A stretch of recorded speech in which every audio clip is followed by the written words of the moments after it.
अमरीन पाठशाला में आप सभी का स्वागत है। बच्चों, भारतीय इतिहास के कुछ मौजूआत या भारतीय इतिहास के कुछ विषय। Part third.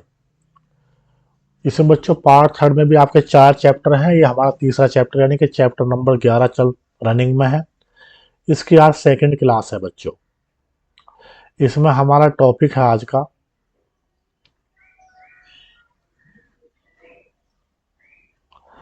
भारत छोड़ो आंदोलन। समझ रहे बच्चों? जिन बच्चों ने हमारे चैनल अमरीन पाठशाला को लाइक और सब्सक्राइब नहीं किया है वो लाइक और सब्सक्राइब करेंगे। और क्लास 6 से लेकर 12 तक की हिस्ट्री की एनसीईआरटी और हिंदी की एनसीईआरटी संपूर्ण सॉल्यूशन है। क्वेश्चन आंसर की अलग से सीरीज चल रही है बच्चों। टॉपिक स्टार्ट करते हैं। भारत छोड़ो आंदोलन 1942 की घटना है ये। क्रिप्स मिशन की विफलता के बाद महात्मा गांधी ने ब्रिटिश शासन के खिलाफ अपना बड़ा आंदोलन छेड़ने का प्रयास किया। तो अगस्त 1942 में जो है अंग्रेजों भारत छोड़ो आंदोलन स्टार्ट होता है। इसमें सबसे ज़्यादा जो पार्टिसिपेट करते हैं वो जयप्रकाश नारायण जैसे समाजवादी सदस्य भूमिगत होकर जो है सबसे ज़्यादा सक्रिय रहते हैं। और जो है कई जगह जो है समानांतर सरकार यानी कि प्रीति सरकार स्थापित होती है। पश्चिम में सतारा महाराष्ट्र में और बंगाल में जो है मेदिनीपुर में। और बच्चों ये जो है मतलब जो है 1 साल से ज़्यादा ये आंदोलन चलता है। क्विट इंडिया आंदोलन। भारत छोड़ो आंदोलन सही मायने में एक जन आंदोलन था जिसमें लाखों आम हिंदुस्तानी शामिल थे। इस आंदोलन ने युवाओं को बड़ी संख्या में अपनी ओर आकर्षित किया। उन्होंने अपने कॉलेजों को छोड़कर जेल का रास्ता अपनाया। जिस दौरान कांग्रेस ने नेता जेल में थे उसी समय जिन्ना तथा मुस्लिम लीग उनके साथ ही अपना प्रभाव क्षेत्र फैलाने में लगे थे। इन्हीं में लीग को पंजाब और सिंध में अपनी पहचान बनाने का मौका मिला जहां अभी तक कोई खास वजूद नहीं था। अब जून 1944 में जब विश्व युद्ध समाप्ति की ओर था तो गांधी जी को रिहा कर दिया गया। जेल से निकलने के बाद उन्होंने कांग्रेस और लीग के बीच फासले को पाटने के लिए जिन्ना के साथ कई बार बात की। 1945 में ब्रिटेन में लेबर पार्टी की सरकार बनती है और यह सरकार भारतीय स्वतंत्रता के पक्ष में थी। उसी समय वायसराय लॉर्ड वोवेल ने कांग्रेस और मुस्लिम लीग के प्रतिनिधियों के बीच कई बैठकों का आयोजन किया। समझ रहे बच्चों? 1945 में वायसराय कौन है? लॉर्ड वोवेल है। 1946 की शुरुआत में प्रांतीय विधान मंडलों के लिए नए सिरों से चुनाव कराए गए। सामान्य श्रेणी में कांग्रेस को भारी सफलता मिली। मुसलमानों के लिए आरक्षित सीटों पर मुस्लिम लीग को बहुमत प्राप्त हुआ। राजनीतिक ध्रुवीकरण पूरा हो चुका था। 1946 की गर्मियों में कैबिनेट मिशन भारत आया। कब आता है बच्चों? ये जो है गर्मी के मौसम में आता है 1946 में। इस मिशन ने कांग्रेस और मुस्लिम लीग को ऐसी संघीय व्यवस्था पर राजी करने का प्रयास किया जिसमें भारत के भीतर विभिन्न प्रांतों को सीमित स्वायत्तता दी जा सकती थी। कैबिनेट मिशन का यह प्रयास विफल रहा। वार्ता टूट जाने के बाद जिन्ना ने पाकिस्तान की स्थापना के लिए लीग की मांग के समर्थन में एक प्रत्यक्ष कार्यवाही दिवस, बच्चों क्या है? प्रत्यक्ष कार्यवाही दिवस का आह्वान किया। इसके लिए 16 अगस्त 1946 का दिन तय किया गया। तो 16 अगस्त 1946 को जो मुस्लिम लीग पार्टी है प्रत्यक्ष कार्यवाही दिवस का आह्वान करती है। उसी दिन कलकत्ता में खूनी संघर्ष शुरू हो गया यानी कि सांप्रदायिक दंगा स्टार्ट हो जाता है। हिंसा कलकत्ता से शुरू होकर जो है ग्रामीण बंगाल, बिहार, संयुक्त प्रांत, पंजाब तक फैल गई।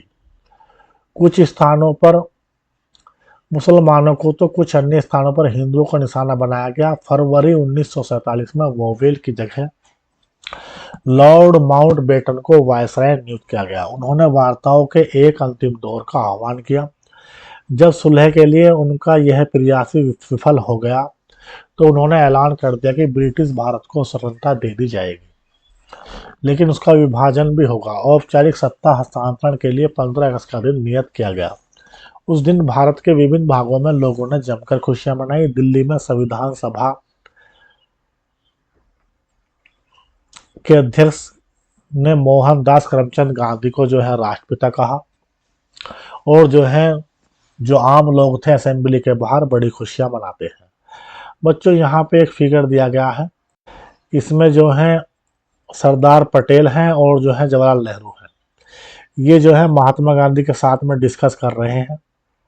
अब देखो इनका मामला क्या है। मामला ये है बच्चों, इनकी जो मतलब जो है ये समाजवादी विचारधारा से प्रेरित है और ये जो है रूढ़िवादी जो विचारधारा उससे प्रेरित है। आपस में इनमें कॉन्फ्लिक्ट हल्का सा रहता है। महात्मा गांधी इनकी जो है मध्यस्थता कराते हैं। अब बच्चों आखिरी बहु बहादुराना दिन यानी कि 15 अगस्त 1947 को राजधानी में हो रहे उत्सवों में महात्मा गांधी ने पार्टिसिपेट नहीं किया और वे उस समय जो है कलकत्ता में थे, 24 घंटे के उपवास पर थे। अब उनके जीवनी लेखक डीजी तेंदुलकर ने लिखा कि सितंबर और अक्टूबर के दौरान गांधी जी को पीड़ितों को सांत्वना देते हुए अस्पतालों और शरणार्थी शिविरों के चक्कर लगा रहे थे। उन्होंने सिखों और हिंदुओं और मुसलमानों से आह्वान किया कि वे अतीत को भुलाकर अपनी पीड़ा पर ध्यान देने के बजाय एक दूसरे के प्रति भाईचारे का संकल्प लें। गांधी और नेहरू के आग्रह पर कांग्रेस ने अल्पसंख्यकों के अधिकारों पर एक प्रस्ताव पारित कर दिया। कांग्रेस ने दो राज सिद्धांत को कभी स्वीकार नहीं किया था। जब उसे अपनी इच्छा के विरुद्ध बंटवारे पर मंजूरी देनी पड़ी तो उसका दृढ़ विश्वास था कि भारत बहुत सारे धर्मों और बहुत सारी नस्लों का देश है, उसे ऐसे ही बनाए रखा जाना चाहिए। समझ रहे बच्चों। पाकिस्तान में हालात जो रहे, भारत एक लोकतांत्रिक धर्मनिरपेक्ष राष्ट्र होगा। क्या होगा? भारत जो है एक लोकतांत्रिक धर्मनिरपेक्ष राष्ट्र होगा जहां सभी नागरिकों को पूर्ण अधिकार प्राप्त होंगे तथा धर्म के आधार पर भेदभाव सभी को राज्य की ओर से संरक्षण का अधिकार होगा। कांग्रेस ने आश्वासन दिया कि वह अल्पसंख्यकों के नागरिक अधिकारों के किसी भी अतिक्रमण के विरुद्ध हर मुमकिन रक्षा। बहुत सारे विद्वानों ने स्वतंत्रता बाद के महीनों को गांधी जी के जीवन का श्रेष्ठतम क्षण कहा। बंगाल में शांति स्थापना के लिए अभियान चलाने के बाद गांधी जी जो है दिल्ली आ गए। यहाँ से वे दंगाग्रस्त पंजाब के जिलों में जाना चाहते थे, लेकिन राजधानी में ही शरणार्थियों की आपत्ति के कारण उनकी सभाएं अस्त व्यस्त होने लगी। बहुत सारे शरणार्थी को उनकी सभाओं में कुरान की आयतों को पढ़ने की प्रथा पर आपत्ति थी। कई लोग इस बात पर नारे लगाते थे कि गांधी जी ने उन हिंदुओं और सिखों की पीड़ा के बारे में बात क्यों नहीं की जो अभी भी पाकिस्तान में फंसे हुए हैं। उनके जीवनीकार हैं डीजी तेंदुलकर। गांधी जी को पाकिस्तान में भी अल्पसंख्यक समुदाय के कष्टों के बारे में समान रूप से चिंता थी। वे राहत प्रदान करने के लिए वहां भी जाना चाहते थे, लेकिन वहां वे किस मुंह से जा सकते थे जब दिल्ली में ही मुसलमानों को पूरी सुरक्षा का आश्वासन पा रहे थे। 20 जनवरी को गांधी जी पर हमला हुआ, लेकिन वे अविचलित अपना काम करते रहे। 26 तारीख को अपनी प्रार्थना सभा में इस बात का जिक्र किया कि बीते सालों में इस दिन यानी कि 26 जनवरी को किस तरह से स्वतंत्रता दिवस के रूप में मनाया जाता था। अब स्वतंत्रता मिल चुकी थी। स्वतंत्रता दिवस के रूप में मनाया जाता था, अब स्वतंत्रता मिल चुकी थी, लेकिन उसके शुरुआती महीने गहरे तौर पर मोहभंग वाले साबित हुए। फिर भी उनका विश्वास था कि बुरी घड़ी बीत चुकी है। भारत के लोग अब सभी वर्गों और धर्मों की समानता के लिए काम करेंगे तथा अल्पसंख्यक समुदाय पर बहुल समुदाय का वर्चस्व व श्रेष्ठता साबित नहीं होगी। भले ही अल्पसंख्यक समुदाय संख्या या प्रभाव की दृष्टि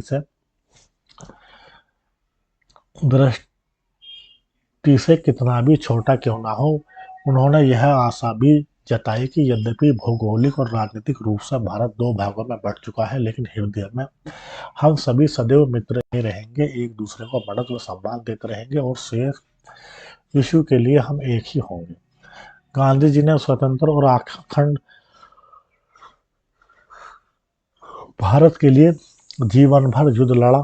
फिर जब देश विभाजित हो गया तो उनकी यही इच्छा थी कि दोनों देश एक दूसरे के साथ सम्मान और दोस्ती के संबंध बनाए रखें। बहुत सारे भारतीयों को उनका यह सहृदय आचरण पसंद नहीं था। 30 जनवरी की शाम को गांधी जी की दैनिक प्रार्थना सभा में एक युवक ने उनको गोली मारकर मौत के लिए सुला दिया। उनके हत्यारे ने कुछ समय बाद आत्मसमर्पण कर दिया। उसका नाम नाथूराम गोडसे था। गांधी जी की मृत्यु से चारों ओर गहरे शोक की लहर दौड़ गई। भारत भर के राजनीतिक पलक पर उन्हें भावभीनी श्रद्धांजलि दी गई। जॉर्ज ऑरवेल तथा एल्बर्ट आइंस्टीन जैसे विख्यात गैर भारतीयों ने भी उनकी मृत्यु पर हृदय स्पर्शी शब्दों में शोक संदेश भेजे। एक जमाने में उनकी खदकाठी कथित रूप से बेतुके विचारों के लिए गांधी जी का उपहास करने वाली टाइम पत्रिका ने उनके बलिदान की तुलना अब्राहम लिंकन के बलिदान से की। पत्रिका ने कहा कि एक धर्मांध अमेरिकी ने लिंकन को मार दिया था क्योंकि उन्हें नस्ल या रंग से परे मानव मात्र की समानता में विश्वास था। दूसरी तरफ एक धर्मांध हिंदू ने गांधी जी की जीवन लीला समाप्त कर दी थी क्योंकि गांधी जी ऐसे कठिन क्षणों में भी दोस्ती और भाईचारे में विश्वास रखते थे। विभिन्न धर्मों को मानने वालों के बीच दोस्ती की अनिवार्यता पर बल देते थे। टाइम ने लिखा, दुनिया जानती थी कि उसने उनकी गांधी जी की मृत्यु पर वैसे ही मौन धारण कर लिया है जिस प्रकार उसने लिंकन की मृत्यु पर किया था, और यह समझना एक मायने में बहुत गहरा और बहुत साधारण काम है। देख रहे बच्चों। अब बच्चों हम जो है यहाँ पर देखेंगे, यहाँ महात्मा गांधी हैं इधर, और इधर जो ये सरदार पटेल है। उनका जो है तो दोनों अलग अलग विचारधाराओं को जो है समर्थित हैं। ये मतलब जो है रूढ़िवादी है, ये समाजवादी है। महात्मा गांधी ऊपर से इनको जो है देवतुल्य होकर इनको आशीर्वाद दे रहे हैं, बाकी इनके समर्थक पीछे बैठे हुए हैं। समझ रहे बच्चों। इधर इस फिगर की बात करेंगे जो है दंगाग्रस्त गांव में जाते हुए महात्मा गांधी की जो है एक फिगर यहाँ पे है। समझ रहे बच्चों। अब बच्चों गांधी जी को समझना, सार्वजनिक और स्वर्ण निजी जीवन। अब जो इनके हम गांधी जी को समझेंगे तो इसमें होता क्या है बच्चों, इस दिशा में महात्मा गांधी और उनके सहयोगियों व प्रीति दवंदियों दोनों तरह के समकालीनों के लेखन और भाषण एक महत्वपूर्ण स्रोत है। इन लेखनों में हमें इस बात का ख्याल रखना चाहिए कि किस चीज को जनता के लिए लिखा गया था और किस चीज को अन्य उद्देश्य के लिए लिखा गया था। उदाहरण के लिए भाषणों से हमें किसी व्यक्ति के सार्वजनिक विचारों को सुनने का मौका मिलता है, जबकि उसके व्यक्तिगत पत्र हमें उसके निजी विचारों की झलक देते हैं। इन पत्रों में हम लिखने वाले को अपना गुस्सा और पीड़ा, असंतोष, बेचैनी, अपनी आशाएं और हताशाएं व्यक्त करते हुए देख सकते हैं। इनमें से बहुत सारी बातों को वह अपने सार्वजनिक वक्तव्यों में व्यक्त नहीं कर सकते, लेकिन हमें यह भी याद रखना चाहिए कई बार निजी सार्वजनिक का यह फर्क टूट जाता है। बहुत सारे पत्र व्यक्तियों को लिखे जाते हैं, इसलिए वे व्यक्तिगत पत्र होते हैं, लेकिन कुछ हद तक वे जनता के लिए भी होते हैं। उन पत्रों की भाषा इस एहसास से तय होती है कि संभव है कि एक दिन उन्हें प्रकाशित कर दिया जाएगा।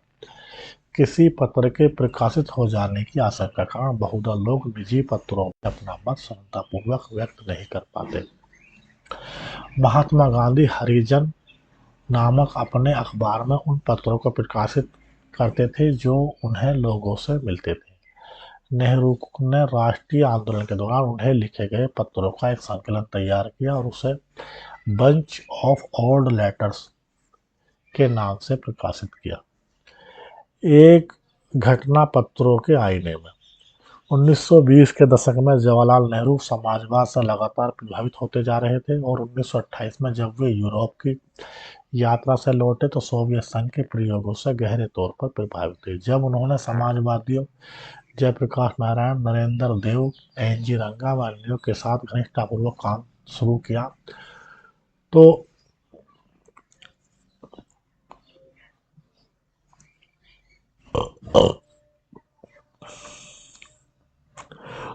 भीतर समाजवादी और रूढ़िवादियों के बीच एक खाई पैदा हो गई। 1936 में कांग्रेस का अध्यक्ष बनने के बाद नेहरू ने फांसीवाद के खिलाफ जमकर बयान दिए और मजदूरों व किसानों की मांग का समर्थन किया। नेहरू के समाजवादी वक्तव्यों से चिंतित रूढ़िवादियों ने राजेंद्र प्रसाद और सरदार पटेल के नेतृत्व में कांग्रेस वर्किंग कमेटी से इस्तीफा की धमकी दे डाली। दूसरी ओर बम्बई के कुछ प्रसिद्ध उद्योगपतियों ने नेहरू की आलोचना करते हुए बयान जारी कर दिया। इसके बाद प्रसाद और नेहरू दोनों महात्मा गांधी के पास गए। वर्धा स्थित उनके आश्रम में उनसे मिले। गांधी जी ने एक बार फिर मध्यस्थ की भूमिका अदा करते हुए नेहरू के रेडिकल तेवरों पर अंकुश लगाने तथा प्रसिद्ध व अन्य नेताओं को नेहरू के नेतृत्व की अहमियत पर ध्यान देने के लिए प्रेरित किया। बच्चों होता क्या है, ए बंच ऑफ लेटर्स में जो है महात्मा गांधी के जो भी लेटर है उनका संकलन किया गया है। समझ रहे हो?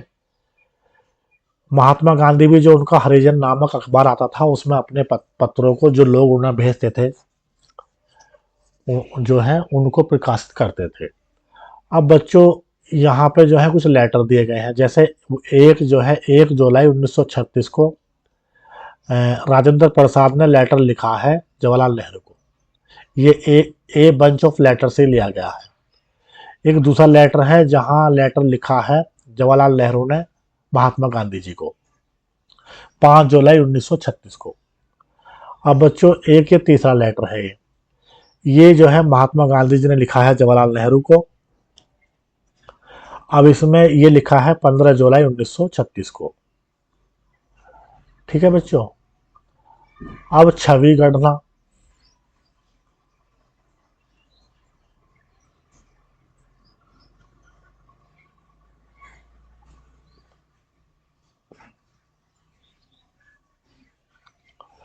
अब छवि गणना।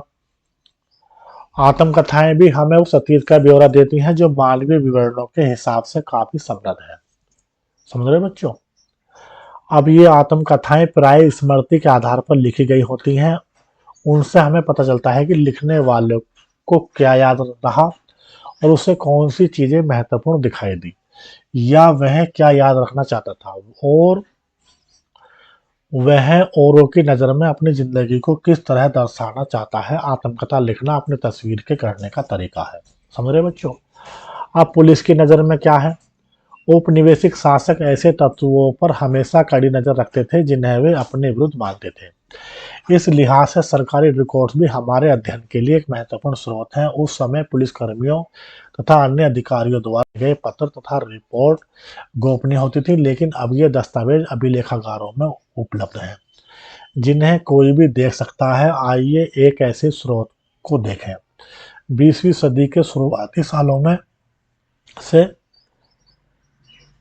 गृह विभाग द्वारा तैयार की जाने वाली पाक्षिक रिपोर्टें हर 15 दिन या हर पखवाड़े में तैयार होने वाली रिपोर्टें इस दिशा में काफ़ी महत्वपूर्ण रहीं। ये रिपोर्टें स्थानीय इलाकों से पुलिस की मार्फत मिलने वाली सूचनाओं पर आधारित होती थी, लेकिन उनसे यह भी दिख जाता था कि आला अधिकारी क्या देखते थे या क्या मानना चाहते थे।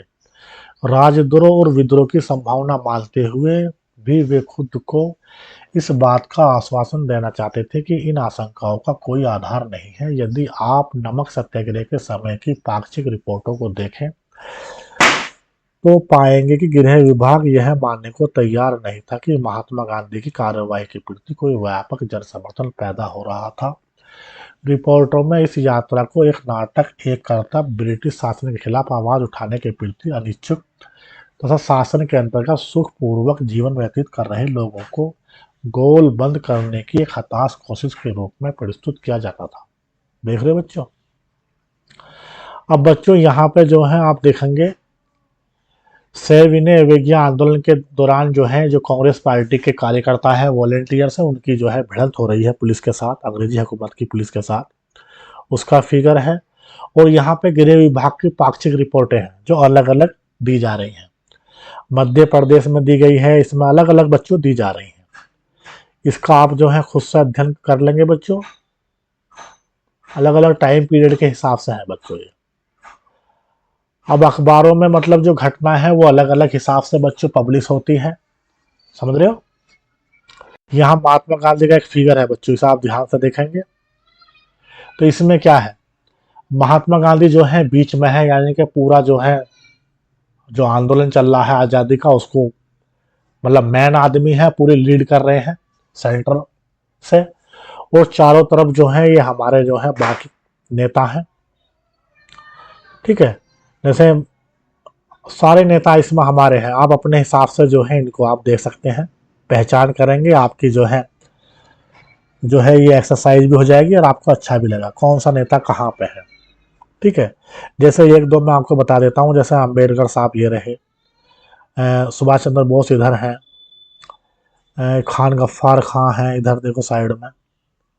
ठीक है, बहुत सारे नेता हैं, आप जो है अपने हिसाब से इसे कर सकते हैं बच्चों। अब बच्चों ये काल रेखा है। 1915 में महात्मा गांधी दक्षिण अफ्रीका से लौटते हैं। 1917 में चंपारण का आंदोलन है, समझ रहे हो। तो चंपारण का जो है ये बिहार में है बच्चों। ये किसानों का आंदोलन है, नील किसान की खेती के उसमें जो नील उत्पादक हैं, जो मालिक लोग हैं, वो परेशान करते हैं किसानों को, जबरदस्ती करते हैं। तीन कठिया आंदोलन भी बोलते हैं बच्चों इसे। फिर सेकंड होता है अहमदाबाद के जो कपड़ा मजदूर हैं उनके लिए, उनकी जो है दशा बहुत दयनीय है और वे जो हैं उनको सही से मतलब जो है मेहनताना भी नहीं मिल रहा है। तीसरा आंदोलन खेड़ा के गुजरात का है। वहाँ पे जो है फसल खराब हो गई है लेकिन फिर भी जो है लगान माफ़ नहीं किया जा रहा है, पूरा टैक्स वसूल कर रहे हैं, उसके अपोज में है। अप्रैल मार्च में जो है बच्चों 1919 में रोलेट सत्याग्रह यानी काला कानून। फिर अप्रैल में ही जो है जलियांवाला बाग हत्याकांड। असहयोग आंदोलन, खिलाफत आंदोलन 1921 में है बच्चों। दिल्ली में इसका मामला है। बारदोली में किसान आंदोलन 1928 में है, जिसमें जो है सरदार की उपाधि मिलेगी सरदार पटेल को। और लाहौर अधिवेशन दिसंबर में, पूर्ण स्वराज की मांग। रावी नदी के तट पर बच्चों उस साल से हर साल 26 जनवरी को क्या मनाया जाएगा, पूर्ण स्वराज दिवस मनाया जाएगा, आज़ादी का दिन। 1930 को सविनय अवज्ञा आंदोलन की यात्रा शुरुआत होती है मार्च अप्रैल में। और 1930 में बच्चों जाकर नवंबर में पहला गोलमेज सम्मेलन, 1931 में नवंबर दिसंबर में दूसरा गोलमेज सम्मेलन और जो है 1932 में तीसरा गोलमेज सम्मेलन। बच्चों 1931 में जो है गांधी इरविन समझौता भी है और 35 में जो है गवर्नमेंट ऑफ इंडिया एक्ट आता है। इसमें क्या होता है बच्चों, सीमित प्रतिनिधिक सरकार यानी कि सीमित जो है रिप्रेजेंटेशन वाली गवर्नमेंट जो है गठन का आश्वासन मिलता है। 1937 में इलेक्शन होते हैं और जो है सरकार बन जाती है 8 प्रांतों में। और 1939 में त्यागपत्र हो जाता है। 1942 में जो है भारत छोड़ो आंदोलन शुरुआत होता है 8 अगस्त को। और महात्मा गांधी सांप्रदायिक दंगों के रोकने के लिए नोआखाली तथा अन्य हिंसक इलाकों में जो है जाते हैं बच्चों। इधर जो है तुम्हारे आज के बांग्लादेश में, उस टाइम सिंपल बांग्लादेश था। बच्चों क्वेश्चन आंसर की सीरीज हमारी अलग से चल रही है, जिन बच्चों ने वो नहीं देखी है वो जाकर देख सकते हैं। क्लास 6 से लेकर 12 तक की पूरी जो है क्वेश्चन आंसर की सीरीज है हमारी हिस्ट्री की। और हिंदी का भी बच्चों पूरा है उसमें, क्लास 6 से लेकर 12 तक। और बाकी कंपटीशन की तैयारी पूरे उसमें हमारे चैनल पर चल रही है। जिन बच्चों ने जो है लाइक सब्सक्राइब नहीं किया है वो लाइक सब्सक्राइब करेंगे, अपने फ्रेंड्स को जो है शेयर करेंगे, बताएंगे बच्चों में। धन्यवाद। Have a nice day.